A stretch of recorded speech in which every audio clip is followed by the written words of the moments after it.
Assalamualaikum warahmatullahi ta'ala wabarakatuh. Bismillah, alhamdulillah, wassalatu wassalamu ala rasulillah.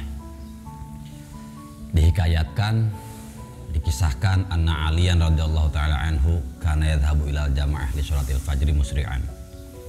Pada suatu hari Sayyiduna Ali radhiyallahu an yadhhabu ilal jamaah li sholatil fajri musri'an, berangkat hendak berjamaah dengan terburu-buru.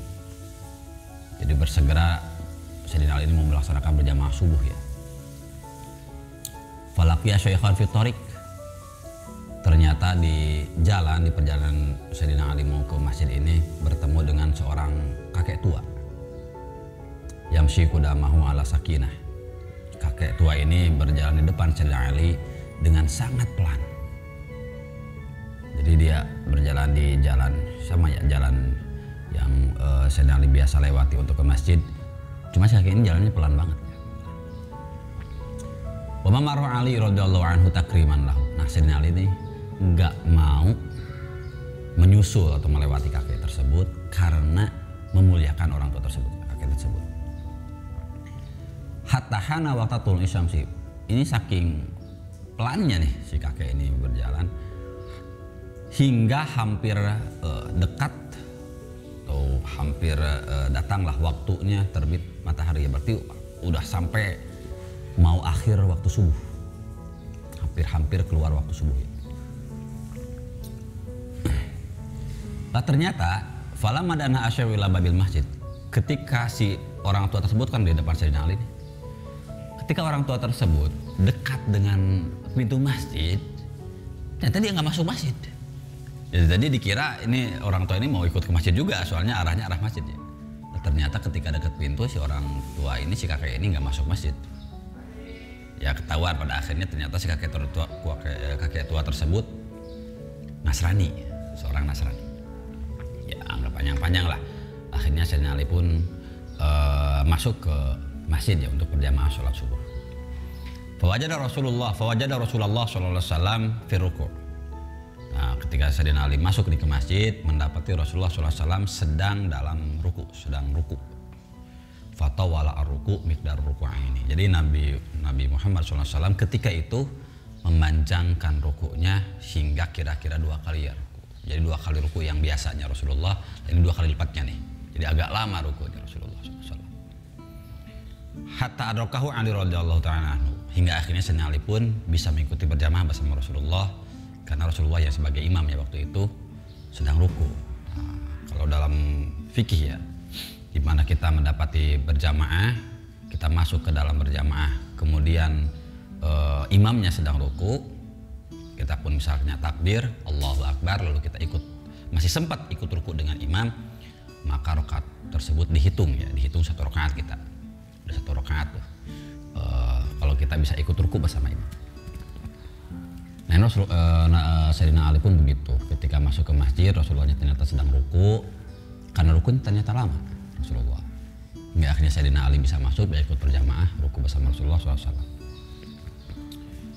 Nah, setelah selesai sholat, sahabat ada yang bertanya kepada Rasulullah SAW, ya Rasulullah, lima tawal ta'ruku fi hadhihi sholat, ma kunta taf'alu mithla hadha. Ya Rasulullah, kenapa engkau memanjangkan ruku ketika sholat ini? Jadi kenapa Rasulullah barusan kok rukunya panjang? Maka taf'alu mithla hadza. Padahal sebelumnya Rasulullah tidak pernah bertindak atau melakukan seperti itu, ruku yang sepanjang itu nggak pernah. Faqala Rasulullah, ini Rasulullah menjawab, lama raka'tu, ketika saya ruku, wa qultu subhana rabbiyal azim, kemudian saya membaca dalam ruku subhana rabbiyal azim sebagaimana biasanya ya. Lalu kemudian saya hendak bangkit, ya mau itidal berarti ja'a Jibril alaihi salam. Ketika itu datang Jibril alaihi salam, malaikat Jibril alaihi salam wa wada'a janahahu ala dhuhri. Malaikat Jibril menyimpan sayapnya di atas punggung saya.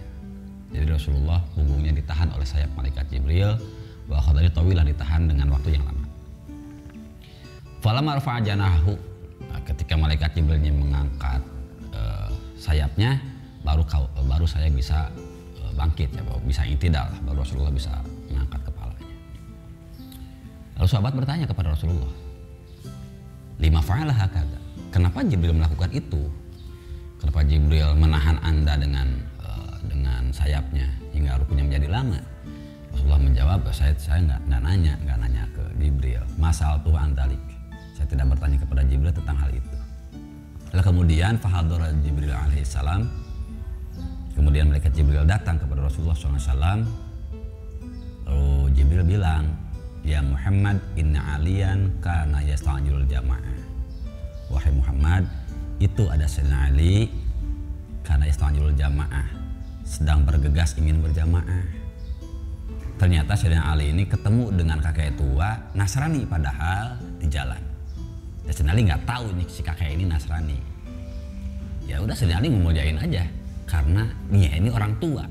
Jadi karena orang tuanya, bukan karena dia soleh, bukan karena dia muslim, bukan karena apa, karena dia orang tua. Sayyidina Ali pun menghormati kakek tersebut, gak mau nyusul. Jadi Sayyidina Ali menjaga haknya orang tua. Karena alasan itu, fa'amaroni Allah Ta'ala an aqul. Karena alasan itulah akhirnya Allah memerintahkan saya, kata malaikat Jibril, untuk menahanmu dalam ruku, hingga supaya Sayyidina Ali bisa mengikuti engkau berjamaah. Nah, ternyata alasan kenapa Rasulullah SAW ditahan oleh malaikat Jibril dalam rukunya hingga rukunya menjadi lama adalah karena menghormati Sayyidina Ali, yang dia ini, Sayyidina Ali ini sedang menghormati orang tua. Oh, menghormati orang yang lebih tua, menghormati orang yang sudah beruban.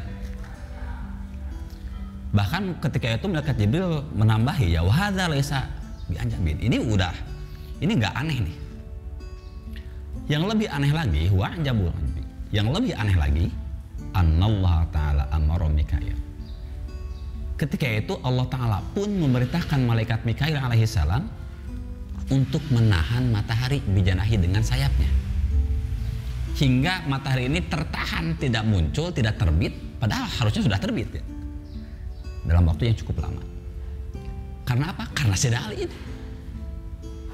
Jadi gimana caranya supaya Sayyidina Ali tetap ikut berjamaah dan tetap melakukan sholat subuh pada waktunya, tidak keluar waktu. Malaikat Jibril sampai menahan Rasulullah dalam ruku, malaikat Mikail sampai menahan matahari dari terbitnya. Ini karena ngemuliain Sayyidina Ali yang ketika itu sedang memuliakan seorang kakek tua atau seorang orang tua. Jadi hikmah dalam kisah ini adalah setiap kita diharuskan untuk menghormati, memuliakan orang yang lebih tua, orang yang sudah tua, terlepas dari siapapun orang itu.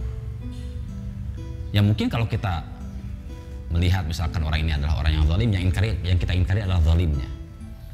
Kalau kita melihat orang ini adalah orang yang maksiat, yang kita ingkari adalah maksiatnya. Kalau kita melihat orang ini adalah kafir, yang kita ingkari adalah kekufurannya. Di luar itu, di mana dia adalah orang yang lebih tua, harus kita muliakan, harus kita hormati. Fadilahnya bahkan Sayyidina Ali pun sampai mendapatkan kehebatan seperti itu ya. Rasulullah sampai tertahan dalam rukunya, matahari sampai tertahan dari terbitnya karena memuliakan orang tua. Dan ini adalah senada dengan hadis Rasulullah SAW yang diriwayatkan oleh Anas bin Malik radhiyallahu an. Qala Rasulullah SAW, Rasulullah pernah bersabda, Innallaha ta'ala yanzuru ila wajhi syekh sabahan wa masa'an. Sesungguhnya Allah Ta'ala memperhatikan atau melihat kepada wajahnya seorang yang sudah tua, sabahan wa masa'an, setiap pagi dan setiap sore.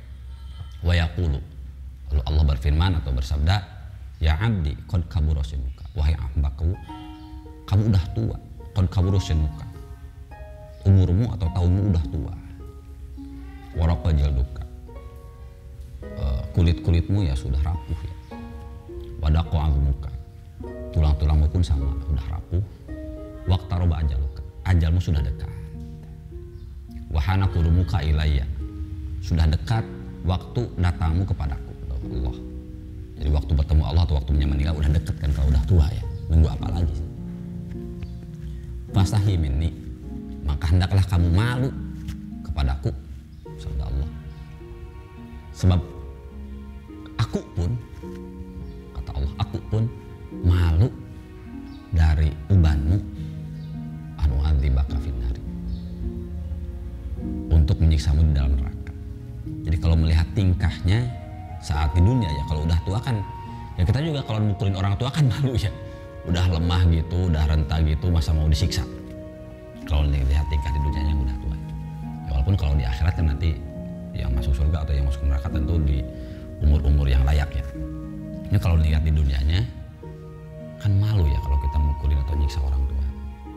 Ya Allah pun sama.